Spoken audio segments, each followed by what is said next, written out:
સુરત મહાનગરપાલિકાની છેલ્લી સામાન્ય સભામાં વિરોધ પક્ષ દ્વારા ગંદા પાણી અને કચરા કૌભાંડ અંગે ગંભીર આક્ષેપો કરી લેપટોપ બતાવી વિરોધ કર્યો હતો.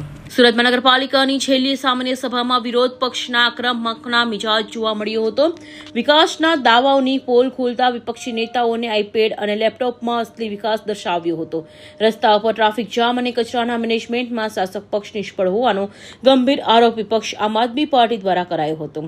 સાથે ખજોદમાં કચરાના પહાડ અને ગંદા પાણીની સમસ્યા મુદ્દે જનતામાં રોષ હોવાનું કહી કોન્ટ્રાક્ટરોને ફાયદો કરાવવા માટે ભાજપે જનતાના પૈસાનો વેડફાટ કર્યો હોવાનો પણ આક્ષેપ વિપક્ષ દ્વારા કરાયો હતો.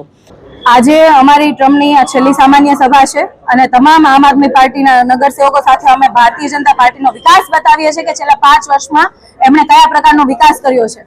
તો દર વર્ષે ખાડીપુર આવે છે અને ભાજપની આ શાસકો વિકાસ કહે છે કે પછી મંગળ ગ્રહ જેવા રોડ રસ્તા છે એને આ વિકાસ કહે છે કે પછી ખખડધજ આવાસો જે ભારતીય જનતા પાર્ટીના શાસનકાળમાં બની રહ્યા છે એનો વિકાસ છે. સુરતની અંદર ખૂબ મોટો કચરાનો પહાડ બની ગયો છે. મેનેજમેન્ટની અંદર નિષ્ફળ નીવડા, કોન્ટ્રાક્ટરોએ પોતાના ઘર ભર્યા છે એનો આ વિકાસ છે કે પછી બ્રિજ નવા બનેલા તૂટી જાય છે એ પ્રકારનો વિકાસ છે કે પછી ઘરોની અંદર ગંદુ પાણી આપો છો એ વિકાસ છે.